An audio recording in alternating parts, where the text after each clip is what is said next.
Swayam Prabha. Digital India. Educated India.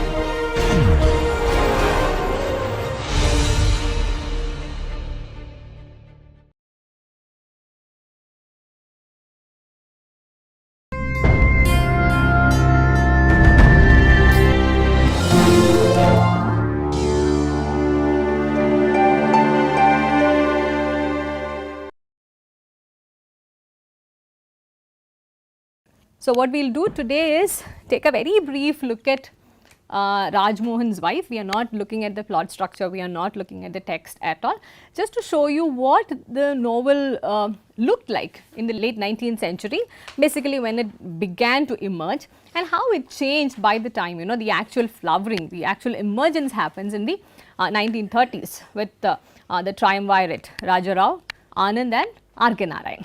Right. So, there has been very little critical interest as far as this novel Rajmohan's wife is concerned, and whatever little we find is we can mostly attribute it to the writings of Meenakshi Mukherjee. She is the one who wrote the introduction to the later editions of the novel. She is also the one who wrote an essay length work on Rajmohan's wife, looking at it from mostly from a historical perspective, from a cultural, socio-cultural perspective. Yeah. And who is this fellow Brajendranath Banerjee?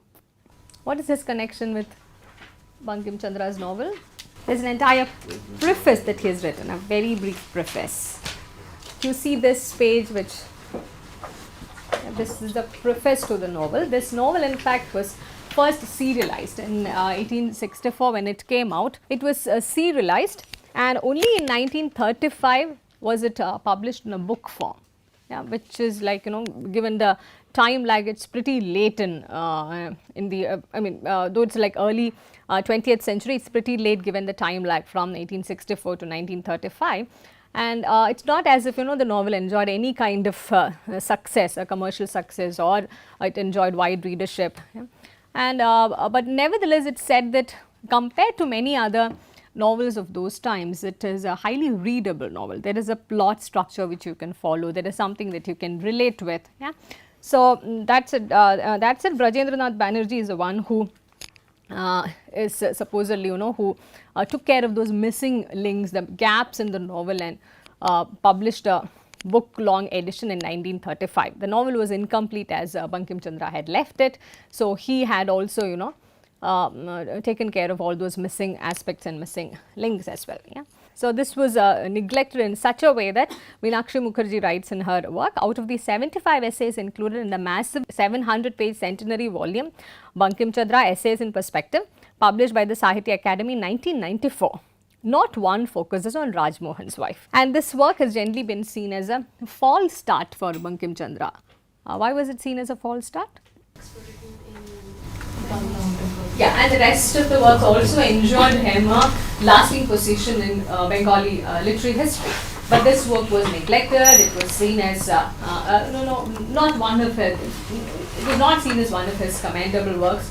The two for a very long time. Even today, when we look at it, it's mostly in terms of a historical archival interest. Though Meenakshi Mukherjee also tries to do a different kind of reading with it. But otherwise, when we talk about Indian fiction in English, it is very unlikely that one would find this novel interesting to discuss. Yeah, that it could be for the the limitations which were part of the genre, because it was a very young genre then. It was just beginning to emerge. He was also experimenting at some level.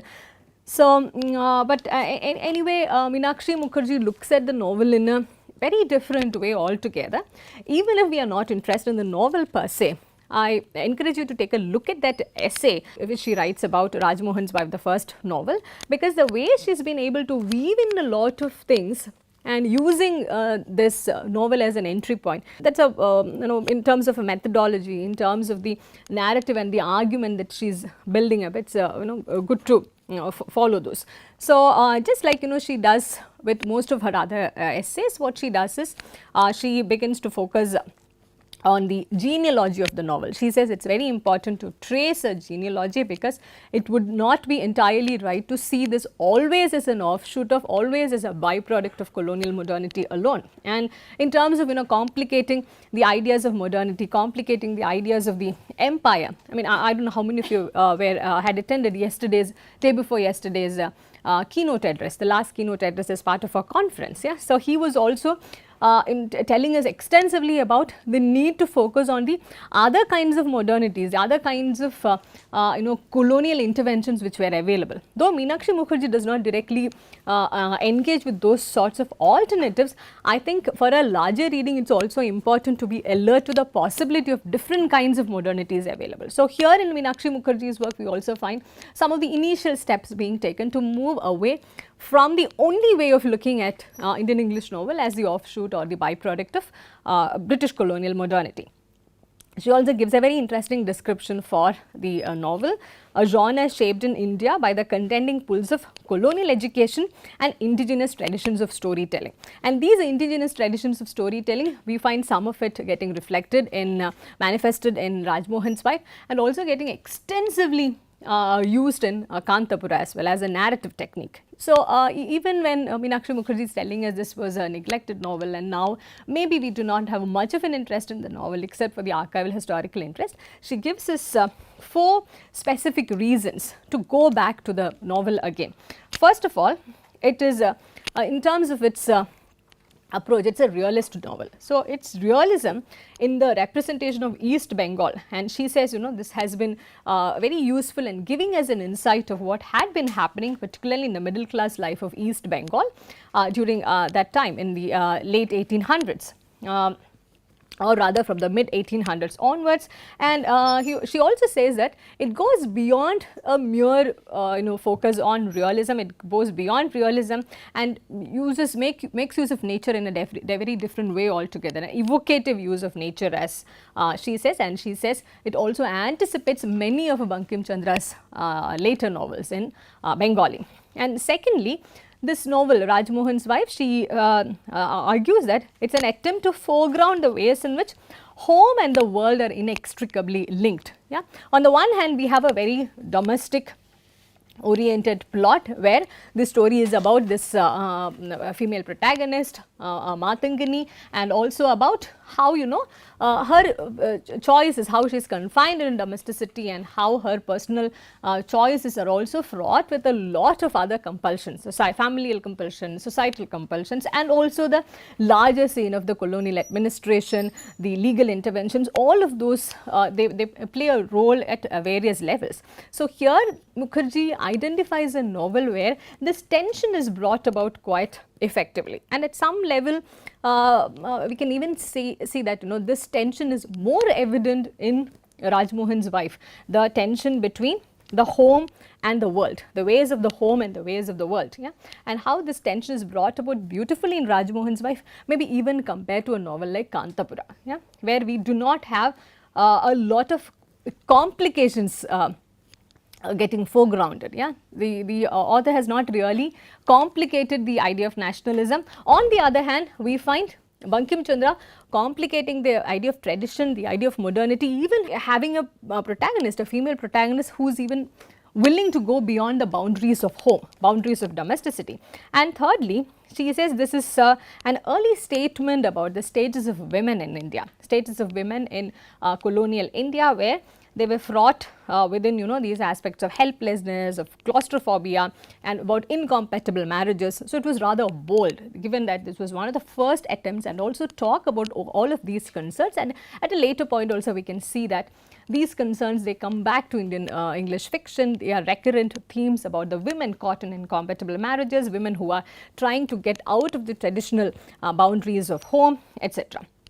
And finally, the aspect of language. She says language is a very important concern for us to go and revisit this novel Rajmohan's Wife. And she also asked this question, why did he write in English? Why did he choose to write in English? Because we really very well know why he moved away from English and adopted his native tongue. So why didn't he in the first place start writing in Bengali itself? What was the need to approach English as the first choice for his creative expression? Yeah, she says maybe there was this possibility of having a reader in the British administrators of India. Yeah, so she does not dwell at length on that, and she talks about how all of this is like interconnected. Yeah, in her own words, the interconnectedness of culture, language, narrative voice, and implied readership. Yeah, for example, we don't have much time to dwell at length on it, about the connection between the narrative voice, the particular descriptions, and the implied reader. For example, if you are giving in Rajmohan's wife, he gives a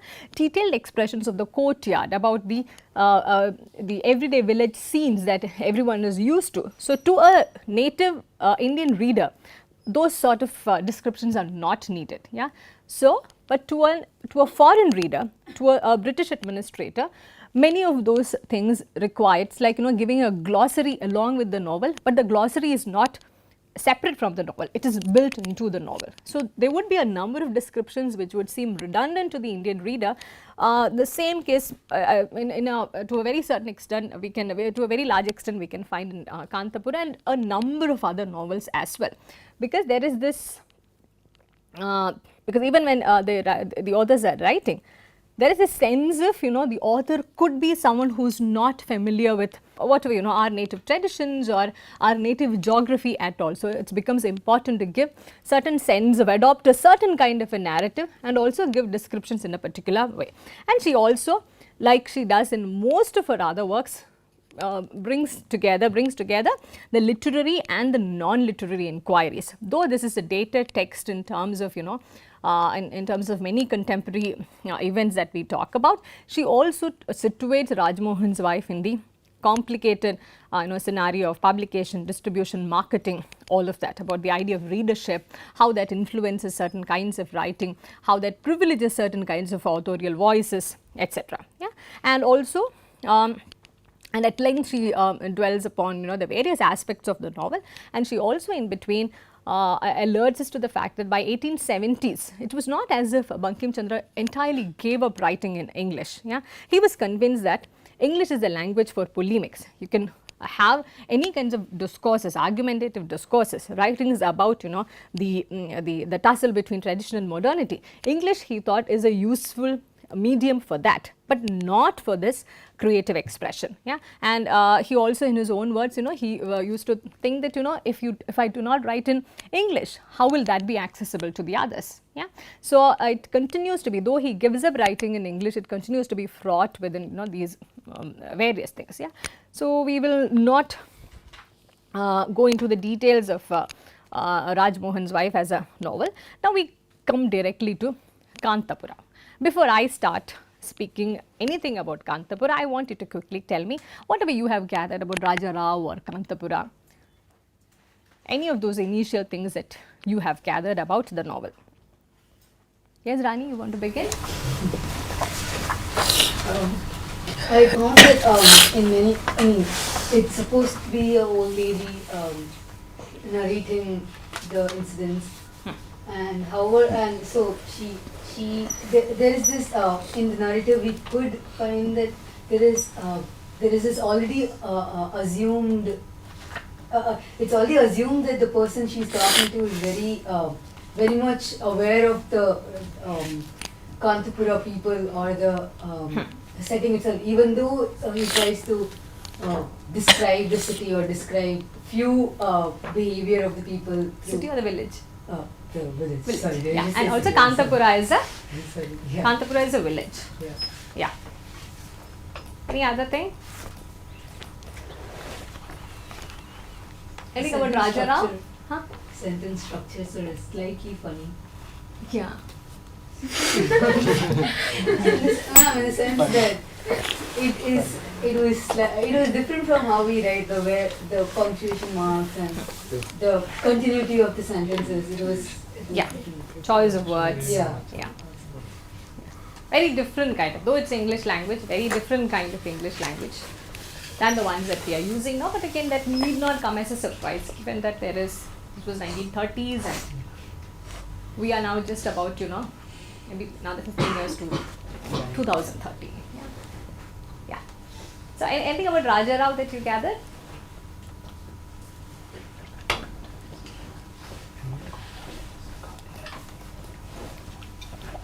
Yeah. Heard somebody whispering Gandhi. Yeah. Huh. He was He was what? Gandhian. He was a Gandhian. Yeah, he Okay. was.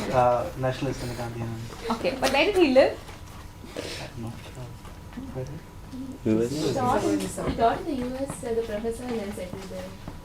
Indian philosophy. Yeah, he was in 1929. Is when the nationalist movement. Yeah, he was a Gandhian and he did write about it extensively. But just when the nationalist movement was gaining momentum, 1929 he leaves India. He lived in France for a while. He taught philosophy in Texas, I think, at the University of Texas, and he continued to live there. Till his death, he was not residing in India at all. He, some trivia, he married thrice, yeah, to three different, got married to three different foreigners, and there was very little connect in that sense that he had with India. I want you to keep this at the back of your mind when you are talking about the novel, yeah, about this novel, which is also seen as, the novel which gives us a microcosm of the nationalist India, yeah, the novel which is talking very fervently about everything that is Indian, not even the urban metropolitan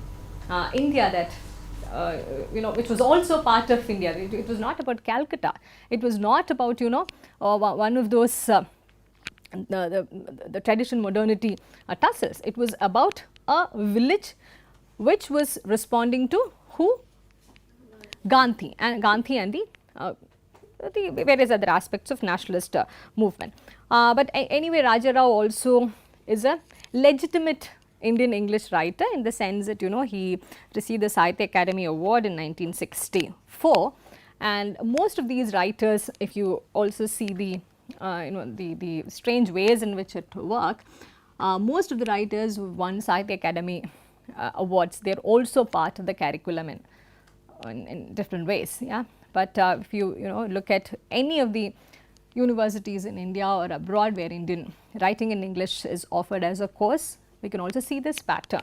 All these award-winning novelists, either Sahitya Academy or the Booker events, they are all part of the canon in that sense, part of the syllabus in that sense, which is why we also find it a little difficult to talk about those novels which are not part of this award-winning company of novels. Yeah, because the framework has already been set. Yeah, so the moment you bring in a different kind of a writer, yeah, and for the same reason you would also find that most of these women novelists, except for the say Arundhati Roy's novel or the very oft talked about novels, such as a couple of Kamala Markandeya's works or Anita Desai's works. Other than that, for example, if you suddenly bring in a novel like Heat and Dust, yeah, who's about to present on Heat and Dust? Yeah, Heat and Dust, Ruth Praver Chhabwala, you don't know like which framework she would suddenly fit into, yeah, because her identity is contested, yeah. So I want you to keep all of these things at the back of your mind even when we begin talking about the actual beginning of Indian English writing with the novel Kanthapura, yeah. So this was not the only work that he wrote, and it's generally seen that there are three major works which are considered as the representative of all of his works. He had written extensively, prolifically. Kanthapura 1938, and The Cow of the Barricades. It has a very different narrative tone, entirely different narrative tone. It's more hilarious, it's more satirical, not very very prosaic and matter of fact like he does in Kanthapura. Cow of the Barricades was in 1947, and The Serpent and the Rope in 1960. So we also find that his writing style had changed radically in the 1960s from the way he wrote in 1938. And we don't know whether it was about the way in which he himself emerged as a writer, or whether he was responding to the nation and its context at particular points of time. Yeah, if you come to the novel, yeah, do you want to give me maybe a 1 or 2 line description of the novel? What is this about? What is Kanthapura about? It's about them being influenced. Here, even if you do not manage to read the novel, I think it's just part of courtesy to at least go through the Wikipedia entry, yeah, just to get a sense of what it is all about. Otherwise, it's just not acceptable. Yeah. So, yes, done. It's somewhat about, I mean, not somewhat, it is about how Gandhi's influence reached the grassroots levels of Indian subcontinent. Yeah, is there a protagonist? Yeah. Yeah. Murthy is the protagonist, and it's about, and then there is also the figure of Gandhi, almost like a character in the novel, and there are a few women placed here and there as a narrator, yeah, and there is another woman figure who's also more accommodative to the Gandhian changes. Basically, it's about what Kanthapura undergoes during this phase of nationalism, under the leadership of, within the village, under the leadership of Murthy, who's heavily influenced by Gandhi. Yeah? So there is nothing else in this novel. So what was the need to write such an extensive narrative, yeah, about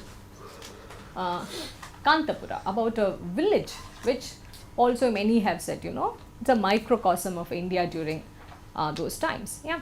So if you have the novel with you now, there is a preface, a sort of a preface that he writes. What does he? There's a forward that Raja Rao has written. It's a very good rationale for writing in English. Yes. And, Yes. So he says it's not exactly an alien language. It's the language of an intellectual maker. He compares it with like Sanskrit or Persian, which is equally alien for Indians earlier. So he says we're all instinctively bilingual. Many of us writing in our own language and in English. We cannot write in English. We should not. Yeah. So we have grown to look at the large world as part of us. So our method of expression therefore has to be dialect, which will someday prove to be as distinctive and colorful as the Irish or American. Okay. Why is he doing this? I think, ma'am, he was again and again thinking of, is it doing right by writing in English language? And this was something which was again and again in his back of the mind. And he even talked to Gandhi about this, that Yeah. should I be continuing writing in English? Right. So this was something which he was struggling with throughout his life within himself. Yes, because the other writer who started writing in English, Bankim Chandra Chattopadhyay, yeah, he couldn't really make it big in English language for his own reasons of conviction, and also this is there in the cultural fabric of the nation at that point of time, that writing in English also means colonial subservience. Writing in your own language is being loyal to the nationalist cause. Yeah, so all the more reason for him to use English and write about the very traditional aspects, write about the native nationalist movement that is going on, and also using a technique which is indigenous in a certain way. Yeah, just like how in between the novel there's also an instance where when Murthy wants to tell the villagers about Gandhi, he adopts his Harikatha tradition, yeah, to uses those narrative skills to talk about Gandhi, and there is very little sense of the colonial modernity that we get in a direct sense. There is a way in which the novel questions certain hierarchies related to caste, whether they talk about the need to get rid of the superstitious beliefs, but those are not presented as part of colonial modernity. Those are presented as part of Gandhian reform movements. Those are presented as part of the initiatives by Indian National Congress. Yeah. So today what we'll do is we'll just go through some of the excerpts from the first part of the novel, and before that, how many of you have this edition which has an introduction by C.D. Narasimhaiah? So this introduction by C.D. Narasimhaiah, it's also considered as an introduction which made sure that this remains as part of the canon. It's a very traditional reading of the novel which really celebrates the novel in different ways. It's not a different kind of reading at all, but it's important for us to know what were the aspects that C.D. Narasimhaiah highlights to be able to identify Kanthapura as one of the earliest as well as the most significant output of the 1930s and 1940s. Yeah. And coming to the novel, this is how it begins. Our village, I don't think you have ever heard about it. Kanthapura is its name and it is in the province of Kara. Yeah. Who is this narrator? The name? Rachaka. Yeah. So this woman is? Rachaka. It's actually what? No, I never could figure out what your name was through the book. Okay. Yeah. How did you figure out Ananjit? No, it's mentioned. Somebody calls. Somebody calls. That's it. She only mentions it. Yeah. So this is Achaka, and who we apparently she gives a very non-objective, very objective and very non-committal reporting of the entire scene. But on hindsight, when we look at the novel, the sort of techniques that it employs to tell the story, yeah, it's a very clear sense that we get that it's a privileging of the nationalist historiography. Like if you just take away the characters, and even if you replace all of those characters with a set of other characters, even if you replace the setting of Kanthapura with another village, Rangapura for instance, it will not really make much of a difference. Yeah. So, and even if the narrator is another woman, yeah, it really will not make much of a difference. But maybe at a later point we will also talk about, maybe there will be a difference if the narrator is a Dalit character. Yeah. Here caste you would figure out from the beginning till the end. Yeah. There is caste, but that caste, the telling of that caste, the projection of that caste is also made invisible because it is the upper caste rhetoric which is there throughout, which is seen as a mere incidental presence. So, only at a later point a lot of critics began to talk about that there is an entire book length work on Kanthapura by Rumina Sethi, Rumina Sethi, S-E-T-H-I. So, her book is titled Myths of the Nation. Yeah. So, there she talks about only this novel Kanthapura. In that sense, it's a fantastically written work, and she talks, uses this novel to show how history slides into fiction, yeah, and how that becomes a very important tool in order to propagate again the same nationalist historiography as well. Yeah. So, coming back to the novel, in the first paragraph it's a detailed description, yeah, like Rani said, yeah, it's a long and winding description. Most of the sentences, they begin somewhere and then you will have to really struggle to find a way through the sentence. Yeah. And again let's admit it, this is not a highly readable novel. Yeah. So, unless this is part of a course, like many have also spoken about that, yeah, unless it's part of these courses, unless it's part of the curriculum, yeah, there is very little that a reader would find interesting about such a novel, yeah, due to various reasons. Yeah, there are, the narrative technique is no one thinks it's like very compelling, yeah, and there's a lot of repetition. Yeah, it's like one unending saga about Gandhi and his efforts, and sometimes in certain descriptions you would feel that it's the same sort of thing which you read again, and you will get a feeling you're going to read the same thing again. Yeah, and about the descriptions of the geography, the landscape, yeah, it's very evident. It's also intended, it's also gives us the impression that there's an implied foreign non-Indian reader as well, yeah, because that's how the descriptions go, yeah, to make us familiar with, right from the beginning you get that sense, okay, because many of the things that we otherwise take for granted are being used as a description about the carts going through the village, yeah, about how the village roads are muddy, yeah, because otherwise even to our mind, the moment we talk about, the moment we hear about a village in the 1930s in India, a rural setting in 1930s in India, nobody has to really tell us, yeah, it was a muddy road, yeah, or they were using carts, yeah, to as means of transportation. Yeah. So, these things are there in our imaginary. So, these sort of descriptions which you would come across the novel, it also implies that there is a non-native reader that he has in mind. Yeah. And just like Gandhi is a towering figure from the beginning, even before Gandhi comes in, there is religion which is very predominant, overarching thing in the village. And who is this goddess that they talk about? Kenchama. Yeah. So, it is a typical village setting. He has invoked every possible thing to give us that feel about a typical village, which is not yet initiated into modernity, a little hesitant to engage with modernity as well, totally rooted in all those caste ridden, religious ridden aspects. Yeah. And I don't know if we will be having the same set of page numbers.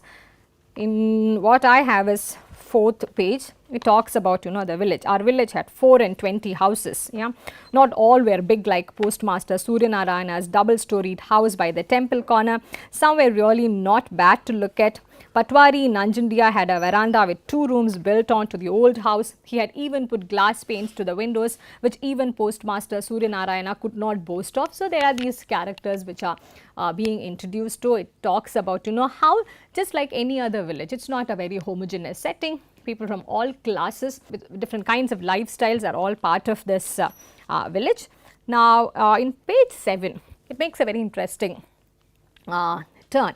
Till now, I have spoken only about the Brahmin quarter. Our village had a Paraya quarter too, a potter's quarter, a weaver's quarter and a Shudra quarter. How many huts had we there? I do not know. There may have been 90 or 100, though 100 may be the right number. Of course, you wouldn't expect me to go to the Paraya quarter, but I have seen from the street corner Beadle Timmaya's hut. It was in the middle. So, let me see. If there were 4 on this side and about 6, 7, 8 that side, that makes some 15 or 20 huts in all. Yeah, and a description follows about, you know, certain others also who inhabit those non-Brahmin quarters. So, though this has been presented as a microcosm of India, yeah, so right at the outset, this compartmentalization is there. The narrator clearly identifies with whatever happens in the Brahmin quarters, and you also know the way she talks about it, though the writer is trying to be very conscious about this fact and trying to include them and trying to you know, make her talk in a very perhaps an ironical way, and uses that as a mild satire as well. Irrespective of that, the rest of the novel also, the I is always representative of the Brahmin quarters, yeah, and also about how this division is very much there. There is also an impossibility of having a neutral narrator. So, here, you know, this also brings us to this question, why can't Achukka be, you know, because the author, he can use his own liberty to make Achukka Brahmin or one of, you know, the inhabitants of the potter's quarter or the Shudra quarter or the weaver's quarter. Why was that not done? Yeah, if he was trying to emulate the things that Gandhi was talking about, or was Gandhi also talking about things in the same rhetoric? Yeah, was it always about the sense of agency being invested on the upper caste character with the others being incorporated? Yeah, so those are, you know, some of the questions that we should come back to. And by page 9, we are introduced to Murti. Yeah, and there's this para which begins with are we on the same page, Rani? Doesn't look like, no? Okay, because there are no other ways in which the text is organized. It's just there are no parts, nothing of that sort, you know, it's just paragraph by paragraph. And there are these different sections again, so the sections which are not really numbered. So, we are very soon in the first part itself introduced to this main character Murti, and this is what Murti is, corner house Narsamma's son. So, also think about, you know, the address, the ways in which, you know, he gives us a sense of the locality. Yeah, every house is described in connection with another house. Those are all, you know, very village like setting as well. And Murti, our Murti as we always called him. Yeah, and he's what kind of a person is he? Anybody? Murti? Whatever little you could gather, he's very active in all the village affairs. Yeah, he's at the hem of every single affair, and before Gandhi comes, it is religion. But religion is not shown as a religious affair as such. It's shown as part of, you know, culture, tradition, and Murti is there at the hem of all affairs. And also, you know, how you know he was also known as the Harikatha man. He was the one who would be narrating all of these things using a religion to talk about the many other things which are happening in the nation. And in that sense, Kanthapura is also a village which is a little cut off from the nation, when you talk about you know, those, because otherwise we don't see any signs of unrest. We don't even find any ways in which the British are intruding directly. So, it's also about something which happens in a distant India, and they are also participating in that struggle in certain ways or the other. Yeah, so there is no direct contact between the colonial administrators and the villagers. We do not find that much in this novel. And in page 13, it's in the same section where Murthy is first introduced. Here Murthy is being introduced as a very different kind of a character who doesn't mind going to those potter's quarter and the weaver's quarter and the Shudra quarter. Yeah, and the narrator says, I closed my ears when I heard he went to the Paraya quarter. We said to ourselves, he is one of these Gandhi men who say there is neither caste nor clan nor family, and yet they pray like us and they live like us. Only they say one should not marry early. One should allow widows to take husbands, and a Brahmin might marry a Paraya and a Paraya a Brahmin. Well, let them say, how does it affect us? We shall be dead before the world is polluted. We shall have our eyes closed. Yeah? So, we are also given to understand that this is not a village which is open to any of these changes. They really cannot accept what Murthy is saying or what Gandhi is saying and what Murthy is following in that sense. Yeah? And about, we also are being introduced to Mahatma, the things such as Swaraj and the need for, Swaraj too is a three-eyed, about what Gandhi speaks about. Swaraj, self-purification, Hindu-Muslim unity, and about this Hindu-Muslim unity thing. So, the village is predominantly Hindu, and we also get a sense that we are not being told directly that there are no Muslims at all, but we get a sense of an ongoing rivalry, not just in Kanthapura, but across the nation, because there is this repeated focus on Gandhi calling for the need for Hindu-Muslim unity, and many finding it a little absurd. I mean, so far we've been doing well on our own. So, what is this new need to integrate with others and all.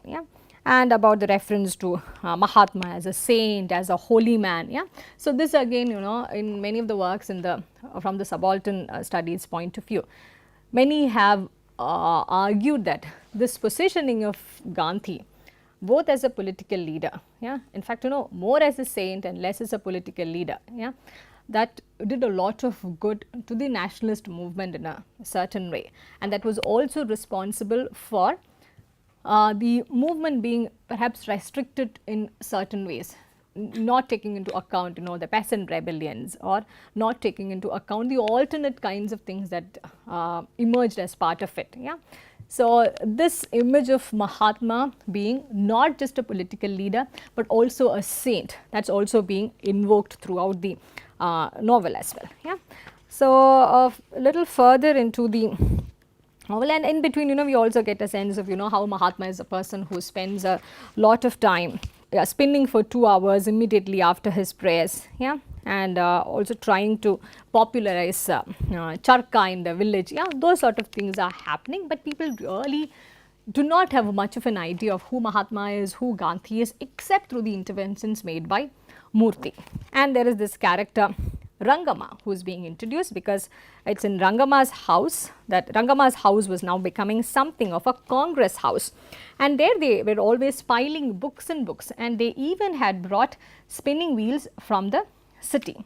So, Indian National Congress and the ones who are supporting the Congress are also being seen as agents of modernity as well. They are the ones who read, they are the ones who are not just imitating Mahatma and his ideals, but they are also giving us a new way of living. Rangama is also seen as an outsider in a certain way, but she cannot entirely be an outsider because of the caste status and the other privileges that she enjoys. So, there is a kind of legitimacy with these the presence of the upper caste and their involvement with the Congress and with the with Gandhian movement. It also brings it. Then there is also a character Bade Khan, who is also the only Muslim character throughout the novel, and he is very unapologetically presented as the villain of the novel, and throughout the character it was not even as if he is presented with certain shades of grey. It is a very black and white description of Murthy versus Bade Khan, or the International Congress versus the Bade Khan, and the choice of Bade Khan as a Muslim character, again one begins to wonder whether that is entirely like serendipitous, or whether it was just an incidental fact, given that Murthy is a Brahmin figure and Bade Khan is a Muslim villainous character. So, at some point in the novel, even this thing of the caste business is coming in as a threat from the Indian National Congress and from Gandhi. Yeah. So, when there are boys like Murthy who should safely get married and settle down, they begin this Gandhi business. What is this Gandhi business? Nothing but weaving coarse handmade cloth not fit for a mop and bellowing out bhajans and mixing with the parayas. Parayas now come to the temple door, and tomorrow they would like to be in the heart of it. They will one day put themselves in the place of the Brahmins and begin to teach Vedas. I heard only the other day that in the Mysore Sanskrit College, some parayas sought admission. Why? Our beadled Maya will come one of these days to ask my daughter in marriage. Why shouldn't he? Yeah. So, this fear of the other, this fear of the lower caste invading the spaces which the upper caste are dominating, that is very much part of this narrative. He is trying to reject it in many ways, but what is very alarming is not the way in which this novel presents it. Yeah. At a later point, when we talk about Arundhati Roy's God of Small Things, it is the same thing which comes in again. Yeah.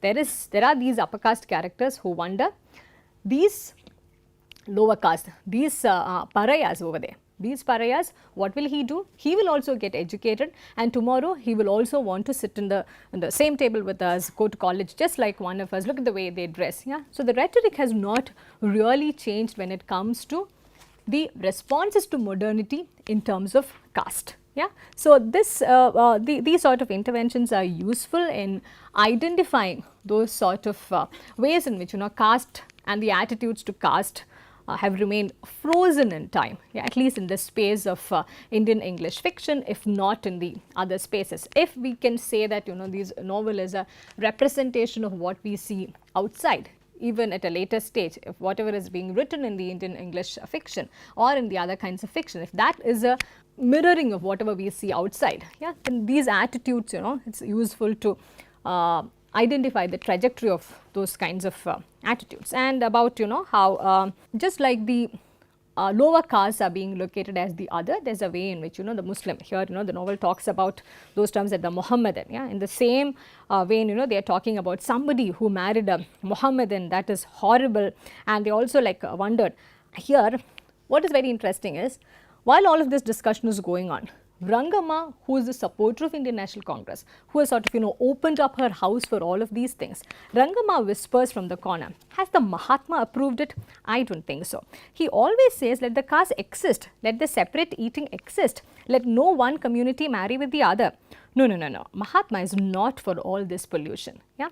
So, at some level, though the novel is conservative to a very large extent, there are these critiques that emerge occasionally, because there is no active amount of critique available even from the nationalist Gandhian rhetoric for promoting interdining. Interdining is something that Ambedkar and his followers talk about.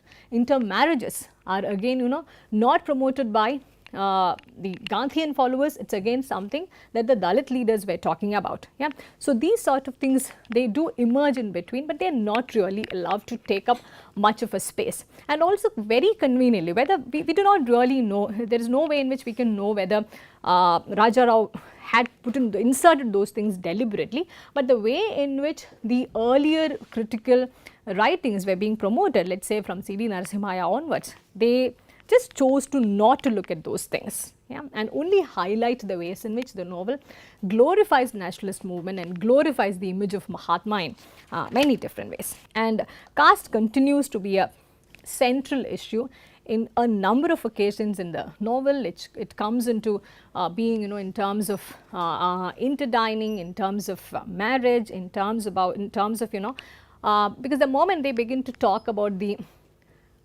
Indian National Congress or the Gandhian ideology, trying to include everyone, the concern of the dominant castes are also about are they also going to come in. Yeah. So, again we are also being introduced to that point of time in history when everybody was not equally locating the colonial other as the enemy. Yeah. The colonial administrator was not even there, it was the other caste and the other religion which were emerging as the more formidable enemies. At compared to the ones who are living in the Potter's Quarter, or the ones who are living in the Paraya Quarter, or the Mohammedan and the Bade Khan, yeah, the colonial administrator, in comparison came across as more benevolent and more acceptable as well. Yeah. So, and this was the only thing in the only in the caste aspect we find the villagers also rebelling a lot when it comes to accepting the Gandhian rhetoric. Whether the Gandhian rhetoric is the the right kind of anti-caste rhetoric available to us, that's certainly a different question to come back to. So, these sort of concerns mostly dominate the novel. So, we will not be looking at all of the things that the novel talks about. So, one or two things that we will focus on, which we will do in the next session, yeah, about the way the novel talks about caste and how women are being appropriated into this movement. Yeah. So, this sort of an initiation into the anti-caste rhetoric, into the gender question, it will be useful to keep that as a framework even when we talk about certain other novels at a later point. Yeah. And more importantly, as a corollary to all of these things, how the figure of the Mahatma is emerging. Yeah. It is not even, there is no reference to him in any other way. Yeah. It is mostly Mahatma in just a couple of places, Gandhi. Yeah. It is the figure of the Mahatma emerging as the most important figure of the nationalist movement, and also how very unapologetically, very uncritically, the space of Indian English fiction has also adopted that stance. Yeah. Because if you look at any of the novels of the early period of the 1930s and 1940s, which do have a resonance of the Gandhian movement, we do not come across any active discussion of the dichotomies which were part of that time, the Gandhi versus Ambedkar debate, yeah, for instance, yeah, which is why a lot of Dalit scholars, a lot of Dalit writers, they really couldn't accept these as the starting point, the narratives which were completely dismissive of the other stories which were part of it, not as if this is absent in just one or two points. It's the absence is there throughout, and very briefly these things are being discussed again, not to discuss them as two different points of view, but to discuss them as opposing points of view vis-a-vis the Mahatma rhetoric or the Indian National Congress rhetoric. So, we will call it a day.